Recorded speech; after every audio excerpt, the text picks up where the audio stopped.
we look at ourselves under the world's most powerful microscope, and that is self-doubt.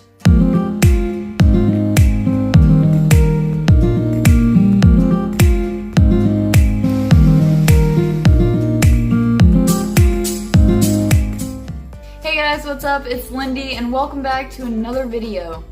First of all, I'm sorry if I look a little rough, and I'm sorry if the lighting isn't as good as it normally is. I just got off work, so it's a little bit later than I normally film videos, so it's not as bright outside right now. Anyways, today we're going to be talking about how to boost your confidence, or to not let your low self-esteem get the best of you. I've had issues with my self-esteem for just like a really long time, and all these things that I'm going to say are things that have really personally helped me.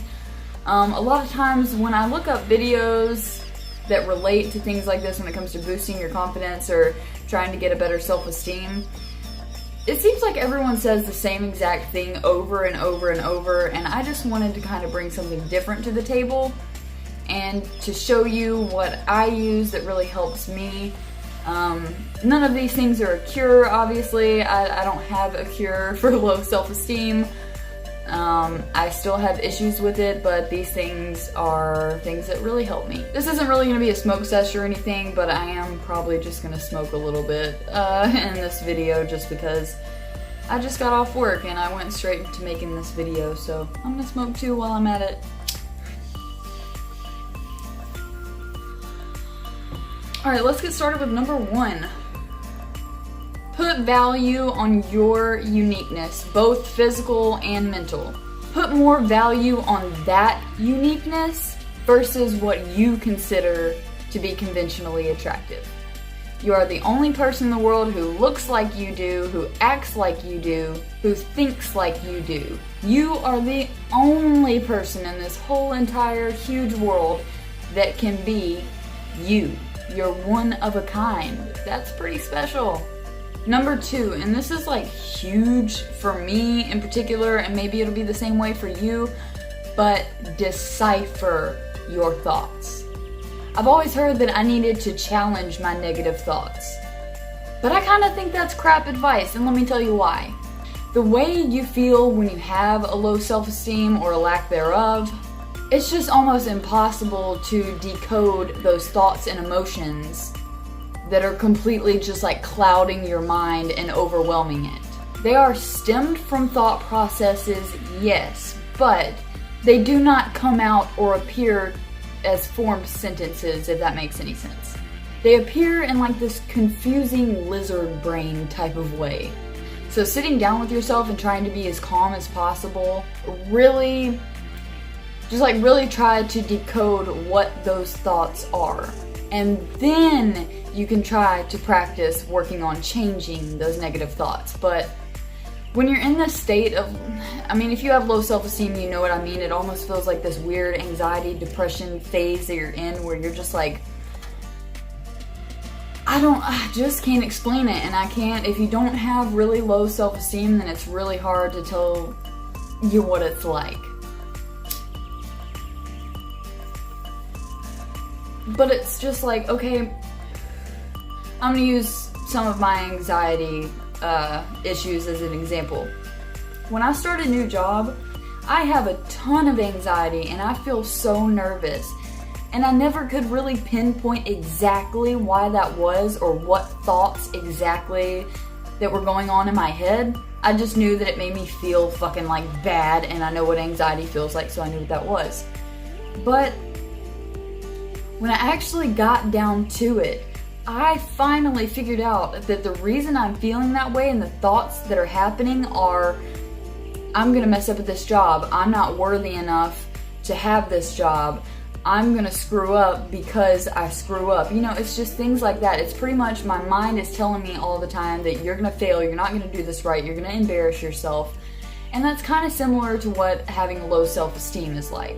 So the majority of the time, what you feel isn't those exact formed thoughts in your head. You feel emotions, and it takes work to figure out what exactly your brain is telling you to make you feel that way. Number three, try to have a different perspective than your current one. This was huge for me. I mean, do you look at others as harshly as the way you perceive them to look at you? When meeting someone new, do you automatically go through and pick out every little one of their tiniest flaws? People always say that we are our own biggest critics, and that could not be more true. Our physical being is an entirely different experience for us versus those on the outside looking in. We look at others as whole and ourselves in pieces, if that makes any sense. For instance, when you're watching this video, you see some girl with blue hair talking about something. When I watch this video, I see a face that isn't symmetrical, hair that isn't laying correctly, too much texture on my skin, uneven eyeliner lines.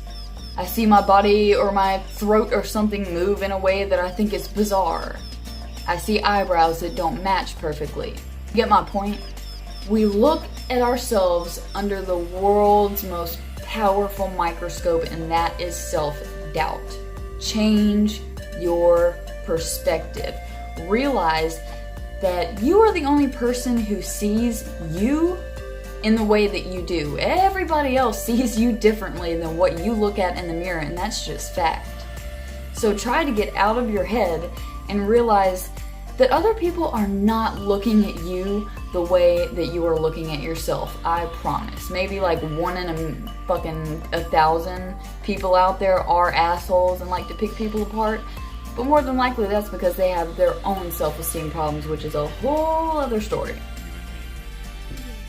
All of those things have helped me so much when all of like just the cookie cutter stereotypical advice have not. I've just had to figure out my own way to get through this shit in my life because I had no other option. It was making me miserable, so it was continue to stay miserable or try to figure something out that works. And like I said, haven't cured my low self-esteem. I still have pretty low self-esteem, given that it isn't nearly as bad as it used to be in the past when I wanted every different plastic surgery that there was. So yeah, I hope some of these things can help you too, because I personally know how shitty it is to deal with it. But I guess that's all for today, guys. I really hope you enjoyed this video, and like I said, I hope it can help you in some sort of way. If you did enjoy it, please don't forget to give me a thumbs up and hit that subscribe button down below. I post new videos 3 times a week, every Monday, Tuesday, and Friday. Hit that notification bell so you get a notification every time I upload a new video. Well, alright guys, I'll see you on Monday, and I hope you have an amazing weekend. Bye!